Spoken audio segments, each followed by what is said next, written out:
I want you to just take a second and think about a very specific feeling. It's an almost universally recognizable feeling we all have in the modern world right now. Yeah. It's that really heavy, profound exhaustion you get when you are simply trying to stay well-informed. Oh, absolutely. Right. You wake up, you roll over, you grab your phone off the nightstand. Like we all do. Exactly.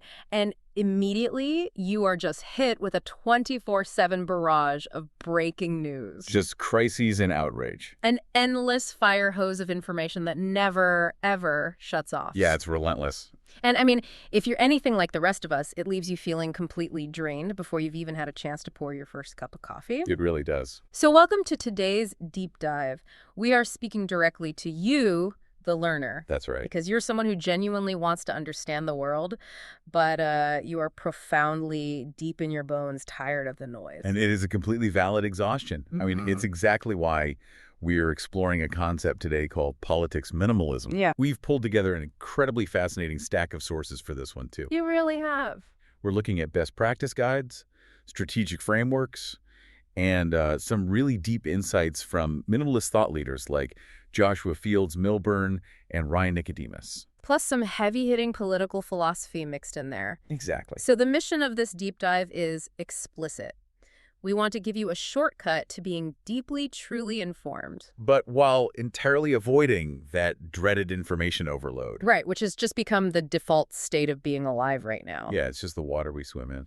We're going to uncover exactly how you can reclaim your mental bandwidth, lower your baseline anxiety, and paradoxically become a vastly more effective citizen by doing significantly less. Less but better. Okay, let's unpack this. Let's do it. But before we get into the actual mechanics of how this works, we need to make one thing absolutely clear about the ground rules for today. Yes, this is crucial. In this discussion, we are looking purely at the mechanics of political engagement. Just the mechanics. We are not here to take a side on the political spectrum.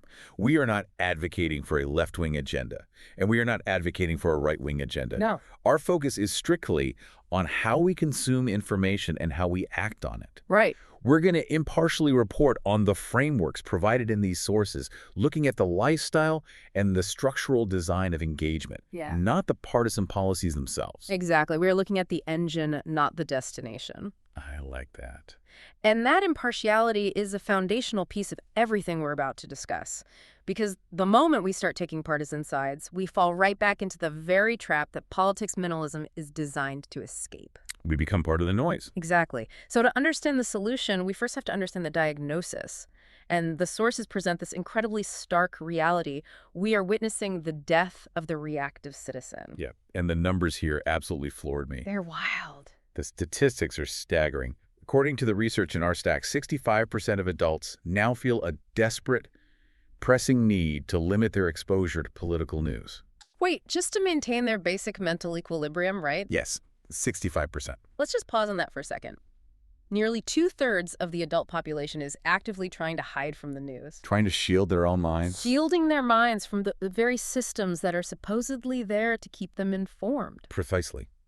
And it begs the question, why? Right. How did we get here? The answer the sources provide is that we are living inside the attention economy. The attention economy. Yes. The current media business model does not profit from your calm, rational understanding of civic issues. No, it definitely doesn't. It actively profits from high arousal emotions, specifically fear and anger. Wow. It treats human outrage as a highly monetizable commodity. So it's like they're drilling for oil, but the oil is just our collective blood pressure. That is a perfect analogy. Yeah. That's exactly it. When you are angry, you click. And when you're fearful, you scroll. Right. The system is structurally designed to keep you in a state of perpetual urgency. And what's fascinating here is how this completely redefines our relationship with society. Yeah, so? Well, information gluttony actually prevents wisdom. Information gluttony, I love that phrase. It fits so well. Because it really does feel like binging on junk food. You consume so much, but you have zero actual nutrition. Exactly. And that leads to a brilliant distinction the sources make between what they call existential politics and instrumental politics. Okay, break that down for me. So politics was originally meant to be instrumental. It was supposed to be a practical tool for societal design. Like a wrench or a hammer. Right. A way to figure out how to build roads, fund schools, organize communities, but the attention economy has warped it into something existential. Meaning it's become tied to our actual identity. Yes, exactly. Politics has morphed into an existential identity. It's become a measure of who you are as a human being. Your moral worth. Yes, your moral worth, rather than a practical mechanism for solving a shared problem like a pothole or a tax rate. Man, that distinction completely reframes the issue for me. Existential versus instrumental. It clarifies so much of what we see online. It really does. Yeah. It's the difference between wearing a sports team's jersey, painting your face, and screaming at the television in your living room. Versus actually being down on the field trying to play the game. Yes. You feel like you're doing something by screaming at the TV, but you aren't. You're just raising your own heart rate. Which brings us to what politics minimalism actually is, but maybe more importantly, what it is not. Right, because there's a big trap here. Because when I first heard the phrase, minimalism applied to politics, my immediate reaction was, oh, so I should just give up. Or I should just tune out, move to the woods, and ignore the world completely. Which is a very common misconception, but absolutely not. Okay. The sources are incredibly clear on this point. Politics, minimalism, is not apathy. It's not giving up. No. It is not cowardice. It is not ignorance. And it is certainly not a dereliction of your civic duty. Okay, so what is it then? In fact, it's the exact opposite of apathy. It is the strategic rationing of your mental and emotional energy. So it's treating your political media intake the exact same way you would treat physical clutter in your house. Exactly.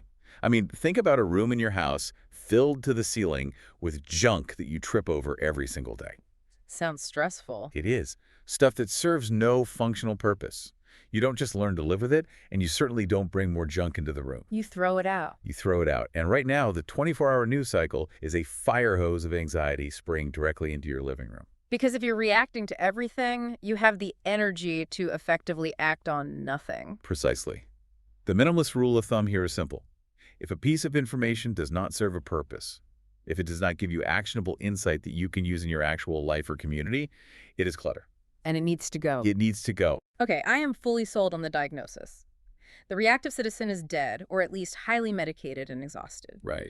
So how do we move from this overwhelming problem to the first tangible step of the minimalist framework? Well, the sources suggest it starts entirely with fixing the media diet. Fixing the diet. It does. And fixing that media diet requires a radical shift in how we interact with the delivery mechanisms of information. The researchers suggest something they call a slow news diet. Slow news, as opposed to breaking news. Exactly. Step one, you have to break out of the algorithm trap. Which means taking a really hard look at platforms like X, TikTok, and Facebook. Right, because those platforms are engineered to serve you whatever will trigger the highest emotional arousal. They want you mad. They do. They do not prioritize nuance, they do not prioritize context, and they certainly don't care about systemic understanding. No, they prioritize the spike in your heart rate. Exactly. So opting out of that isn't just a personal preference. In the context of the attention economy, choosing slow news is actually a revolutionary act.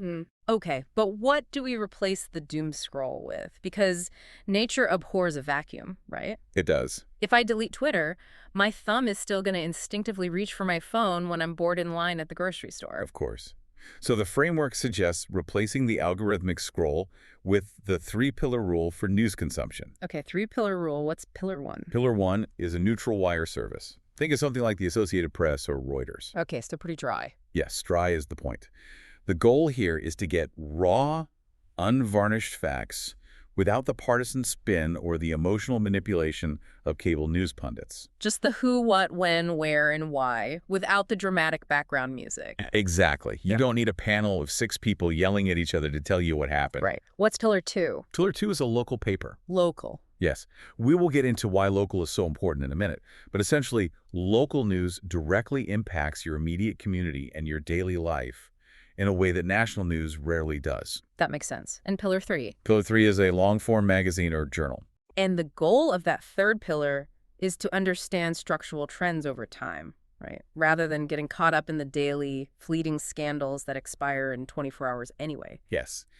And this reflects a profound philosophical shift that the sources really hammer home, moving from consuming the news to Studying principles. Studying principle. Right. Instead of reading about today's outrage, which, let's be honest, will be completely forgotten by next Tuesday. Oh, absolutely. The minimalist approach suggests reading about institutional design, incentive structures, and foundational philosophy. This was actually one of my favorite parts of the research.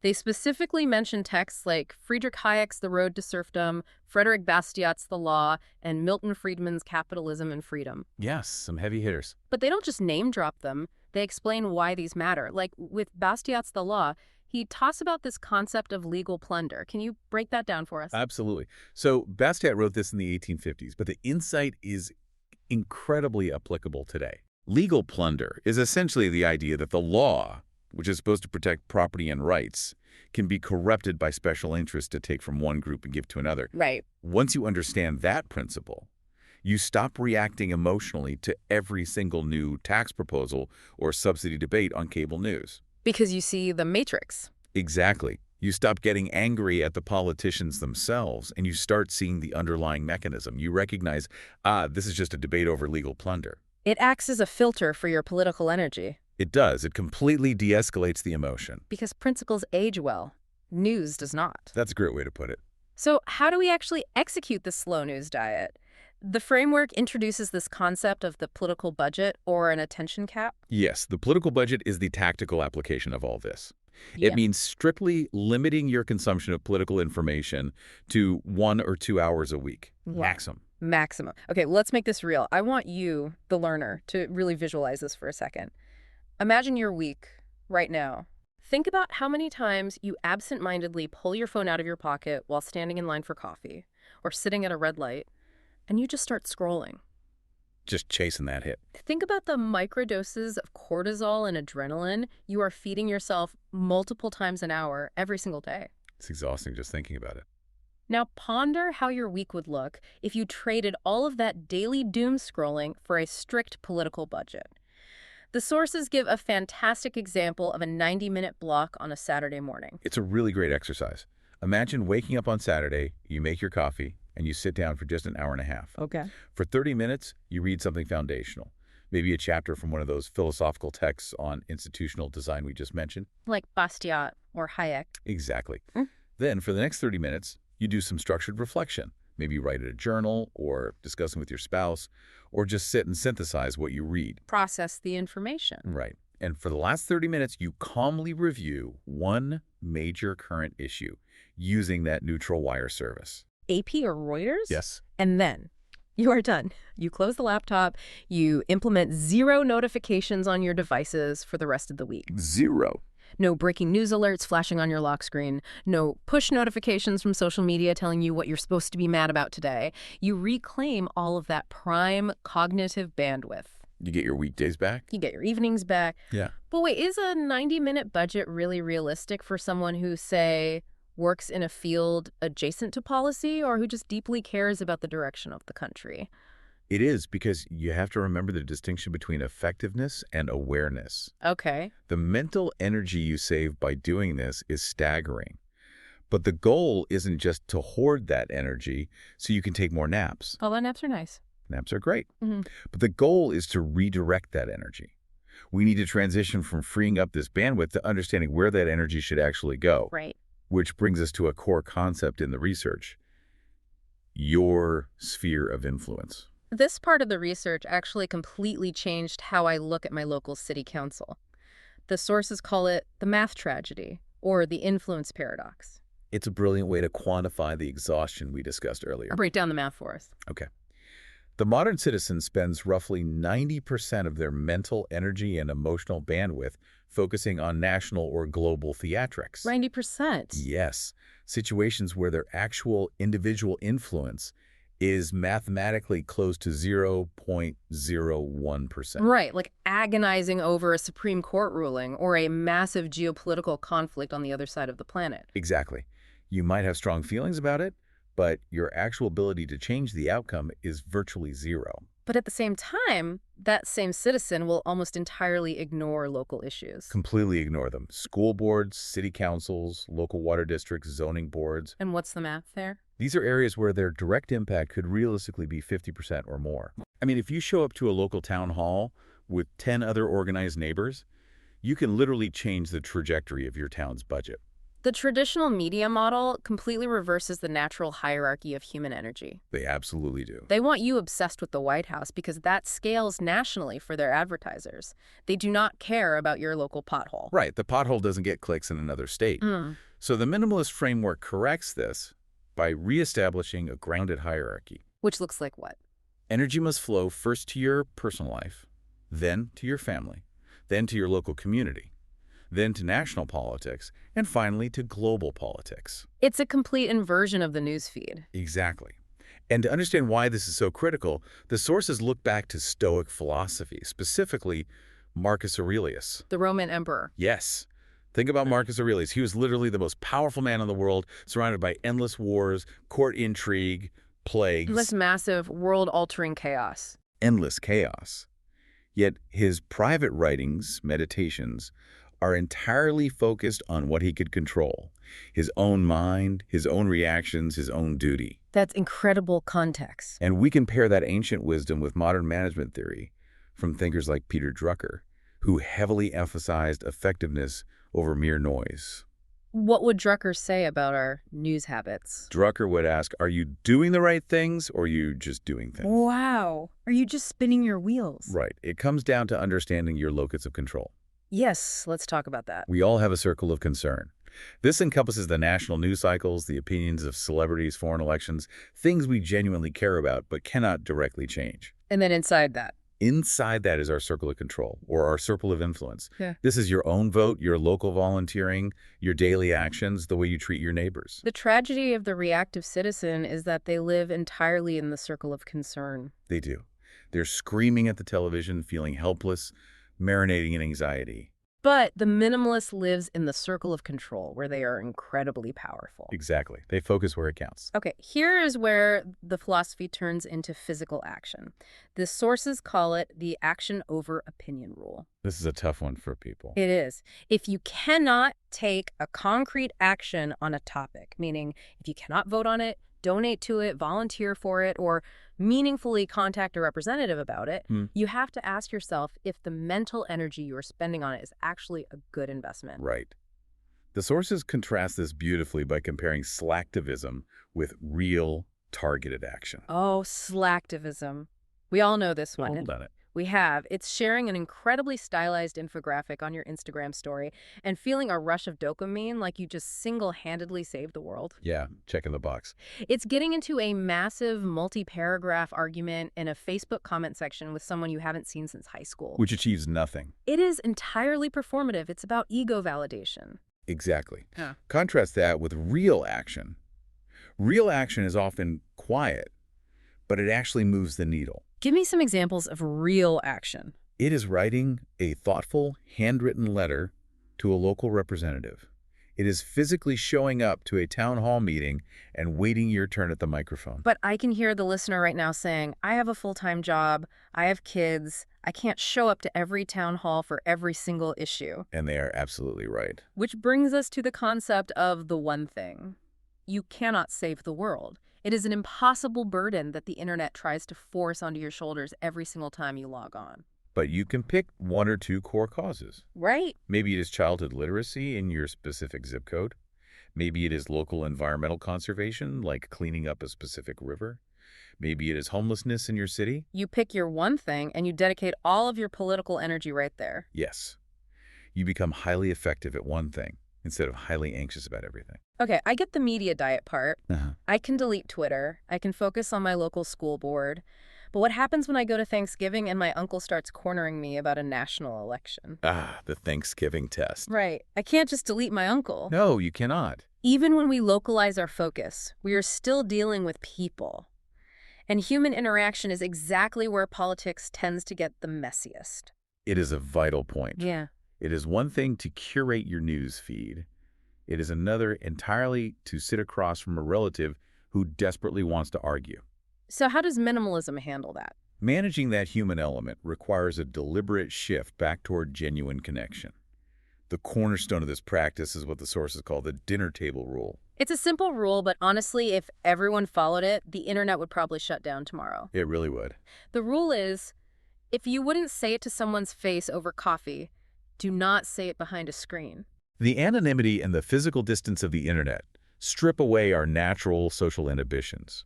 It turns our neighbors into abstract avatars, and it turns everyday conversations into battlegrounds. It dehumanizes us. It does. To counter this, the minimalist framework emphasizes a critical skill, separating the person from the political label. We have to stop using politics as a litmus test for the entirety of a human relationship. Because when we do that, we take complex, multidimensional human beings, people with histories and traumas and families and hobbies, and we reduce them into flat, one-dimensional caricatures based on a single policy preference or voting record. It's a terrible way to view people. It's the difference between identity versus opinion. Okay, unpack that. Why is it so dangerous to use a political party as your cause self-definition? Because if your politics are your identity, then any disagreement isn't just a debate about policy. It feels like a violent attack on who you are as a person. That makes so much sense. If I think the tax rate should be 20% and you think it should be 25%, we can debate that. Right, it's just math. But if I am a true believer and you are the evil enemy, we can't negotiate. No, you can only fight. If we connect this to the bigger picture, we see how tribalism essentially acts as clutter for the soul. Clutter for the soul. Just as a messy, hoarded house creates a baseline level of stress every time you walk in the door, carrying around tribal animosities and hyperpartisan judgments creates baseline emotional stress. It blocks us off. It prevents us from seeing the shared humanity in our own communities. So, tactically speaking, how do we handle it when the temperature rises in a conversation, say at that Thanksgiving dinner with the uncle? The minimalist practice here is to choose curiosity over debate. Curiosity over debate. When a political disagreement surfaces, your goal should not be to refute the other person. Your goal isn't to win the argument. The goal is to listen to understand. Right. You ask questions. You explore how they arrived at their conclusion. Like, what experiences led you to feel so strongly about this? And what if that doesn't work? What if they just want to yell? Because some people do just want to yell. Yes, they do. And the sources actually provide an exact script for setting verbal boundaries in those moments. Okay, give us the script. It's a script meant to be delivered calmly and with respect. You simply say, I know this is really important to you, but I'm taking a break from heavy political discussion today to protect my peace. Can we talk about something else? I want you, the learner, to really internalize that script. I know this is important, but I'm taking a break to protect my peace. It is a superpower. It really is. Think about the last massive debate you got sucked into online, or the last family argument. What was the actual return on investment of that argument? Zero. Did you change their mind? Did they change yours? The answer is almost always no. Exactly. You both just walked away with elevated blood pressure, feeling deeply resentful and exhausted. The ROI on most political arguments is completely bankrupt. Complete. When you realize that you do not need to win every argument, it is incredibly liberating. You are allowed to just let someone be wrong on the internet. It's hard, but yes. You are allowed to let your uncle have a take at Thanksgiving that you wildly disagree with, without turning the turkey carving into a debate stage. Because showing respect is the absolute best way to avoid confrontation. And we need to clarify, respecting someone doesn't mean you endorse their worldview. Right. It's not capitulation. No. It doesn't mean you agree with them. It means you respect the relationship more than your ego's need to be right in that specific moment. You are protecting your peace. Exactly. Okay, so we have talked a lot about how this applies to your personal lifestyle, your media diet, your local actions, your personal relationships. But what happens when we zoom out? This is where it gets really structurally interesting. Because the sources don't just limit politics minimalism to a self-help routine for stressed-out voters. They actually show how this framework of less, but better, applies to broader political and economic theories of how society itself should be organized. That is a critical transition. Moving from the personal to the structural reveals that minimalism isn't just a coping mechanism for the attention economy.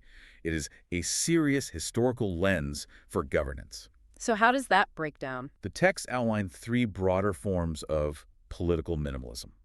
I'll break them down.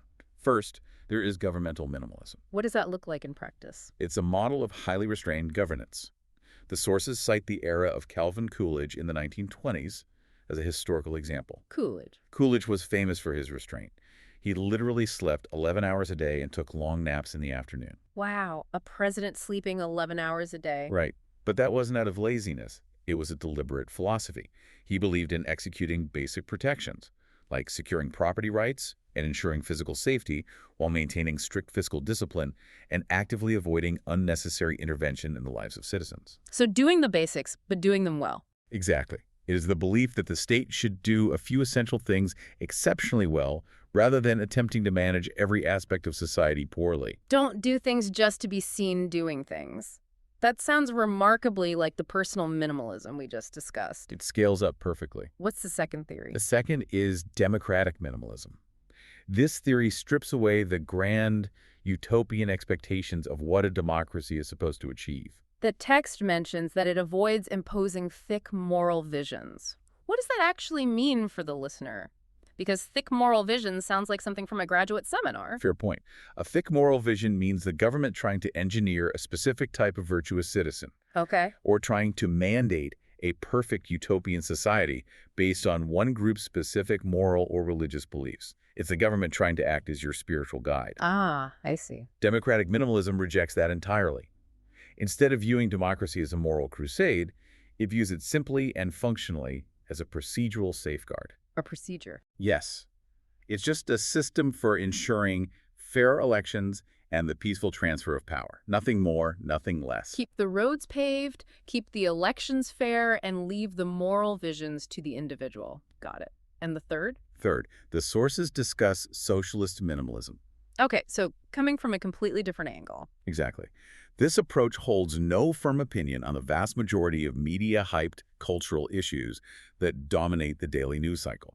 It ignores the culture war entirely. It just tunes out the noise on cable news. Right. Instead, it focuses strictly and relentlessly on material and economic roots, such as wealth inequality, labor rights, and basic economic security. Now let's issue a quick reminder about our impartiality constraint here. We are not advocating for small government conservatism via Coolidge, nor are we advocating for materialist socialism. Right, that's not the goal. But the sources bring these up to point out a fascinating common thread. What do these seemingly opposing theories have in common? Restraint.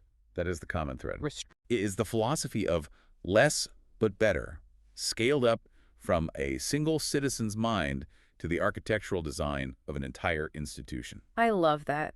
It ties perfectly back into Friedrich Hayek's idea about the limits of human knowledge, which you mentioned earlier. Yes, Hayek's insight is so important here. Hayek argued that society is far too complex, with far too many moving parts and individual desires for any single central planner or even a group of brilliant experts to fully comprehend or control. Exactly. The knowledge required to run a society is dispersed among millions of individuals. Applying that to our daily lives means having the humility to say, I don't know. Which is so hard to say nowadays. It really is. It is the humility to look at a massively complex geopolitical conflict on the other side of the planet with centuries of history and say, I do not need to have a hot take on this today. You really don't. You don't have to be the expert on healthcare policy and tax reform and foreign trade and local zoning laws.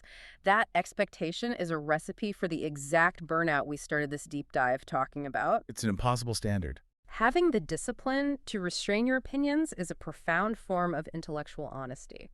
But of course, knowing all this intellectually and actually doing it in practice are two very different things. Oh, absolutely. It is very easy to agree with the philosophy of minimalism while listening to us right now, and then immediately fall back into the trap of the algorithmic feed the second you are bored in line at the grocery store later today. The algorithm is waiting for you. It is always waiting. So how do you know if you are failing at this? How do you recognize when the noise is creeping back in? And more importantly, how do you fix it when it does? That brings us to the final and perhaps most practical phase, the audit. The audit. Yes.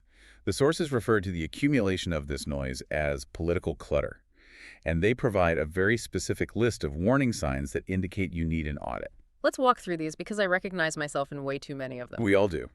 The first warning sign is daily scrolling as a reflex. As a reflex. This is when opening a news app or a social media feed becomes an unconscious habit rather than an intentional choice. You unlock your phone to check the weather, and suddenly you've been reading political arguments for 20 minutes, and you don't even remember how you got there. Muscle memory hijacking your brain. Exactly. What's the second? The second is experiencing emotional spikes from headlines. If you read a headline and immediately feel a physical surge of anger, hopelessness, or anxiety, that is a warning sign.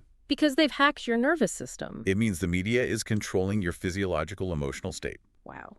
And the third? Debating strangers online, which, as we've established, is a zero ROI activity.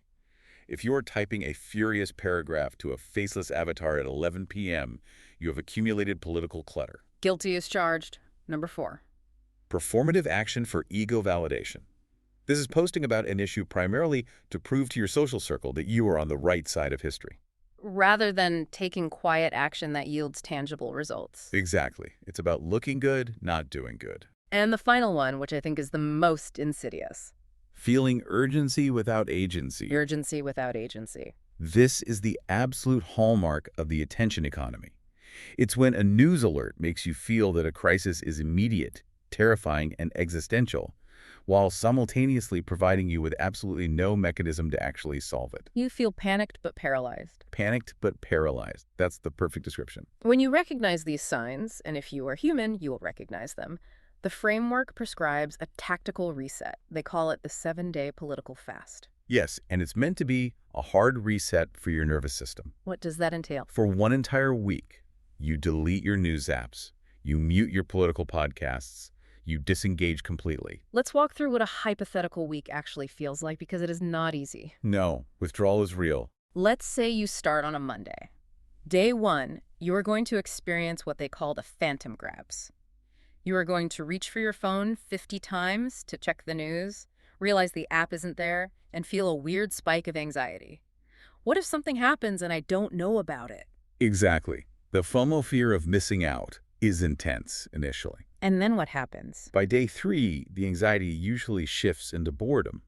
You suddenly have all this reclaimed time, say during your commute or on your lunch break, and your brain is craving that high-arousal dopamine hit it's used to getting from outrage. But by day 7, if you stick with it, something incredible happens. The fog lifts. The fog lifts. You realize the world didn't end just because you stopped watching it. You feel a sense of clarity and baseline calm that you probably haven't felt in years. And alongside this fasting period, you practice the opinion audit. Which is what? This is adapted from a classic 30-day minimalism game, usually used for physical possessions, but applied here to beliefs. How does that actually work in practice? Do I throw out my beliefs? You intentionally drop one debate, one email newsletter subscription, or one deeply held partisan grievance at a time. Just mentally put it down. Okay. And then you wait a few days to see if you actually miss it. You evaluate whether that opinion or that subscription was actually serving you, making you a better citizen, or if it was just inherited clutter that was dragging you down. But if we are emptying out all this clutter, what are we filling the space with? Because you can't just stare at a blank wall for 7 days. During this fasting and auditing period, it is vital to cultivate what the sources call offline joys. Offline joys. Let's talk about those, because this is where the color comes back into your life. It really is. We are talking about getting your hands dirty in the garden, planting tomatoes and actually watching them grow over weeks. We were talking about spending time in nature, going for a long hike where your phone doesn't even have a signal. It's mentoring your kids, reading a great piece of classic fiction, cooking a really complicated, beautiful meal from scratch, or working on your car in the garage. It is focusing your newly reclaimed attention on a personal craft. And the beauty of these activities is that they are deeply, wonderfully tangible. When you chop an onion, it is right there in front of you. You can smell it. Right. When you tighten a bolt on an engine, it holds. When you read a book to your daughter, she smiles. These are not trivial distractions from the real world of politics. As the sources point out, these offline joys are a shield. That is a profound way to look at it.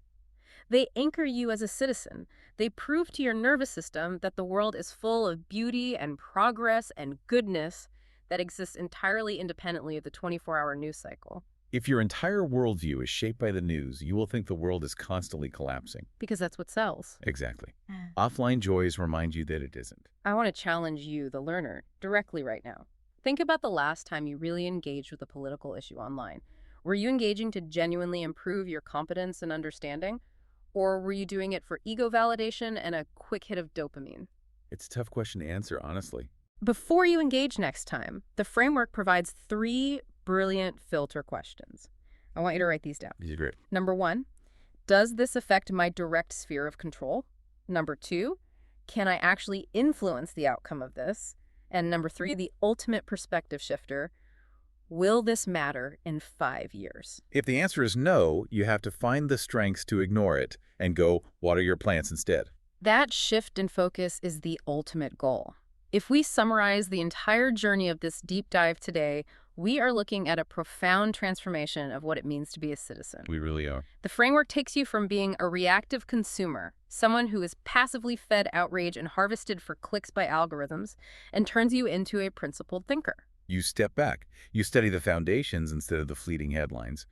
You ruthlessly curate your inputs. And from there, And from there, you evolve into a strategic contributor. You take that preserved energy and you apply it locally, surgically, where it can actually change things for the better. the ultimate goal of politics minimalism isn't just peace of mind, though, let's be honest, that is a massive, life-changing benefit. It is huge. The goal is creating the time, the emotional stability, and the intellectual clarity necessary for true life design. It frees you up to pursue your own economic independence, to mentor your family, and to have a genuine, high-leverage impact on your local community. You become a pillar of your neighborhood rather than a frantic observer of the nation. But as we wrap up this analysis, there is a final provocative thought that emerges from reading these sources, something that isn't explicitly spelled out as a policy, but naturally follows if we extrapolate the philosophy to its logical conclusion. Oh, I love where this is going. What happens if this scales? Exactly. If a massive wave of the population suddenly adopted politics minimalism, how would the political industry itself be forced to change? Think about the billion-dollar campaigns, the politicians, and the massive media conglomerates. Right now, they rely almost entirely on free outrage marketing and tribal fear to secure your votes and your clicks. Because it's cheap and it works. But what would happen if that attention economy simply went bankrupt? Oh, man. What if citizens collectively refused to spend their peace of mind? If they could no longer trigger us with fear, would they be forced to actually return to debating nuanced policy? They have to. Would they have to start competing on institutional design and tangible local results rather than who can generate the most viral outrage on social media? What happens when the attention economy goes bankrupt because we simply refuse to participate? That is an incredible thought to leave you with. Imagine a world where politicians actually have to show you the physical bridge they built in your town rather than just pointing at the enemy they insulted online just to get your attention. It completely flips the power dynamic back to you, the citizen. It forces the system to be accountable to logic and results rather than emotion and rhetoric. It's a powerful vision. Thank you so much for joining us on this deep dive into the source material.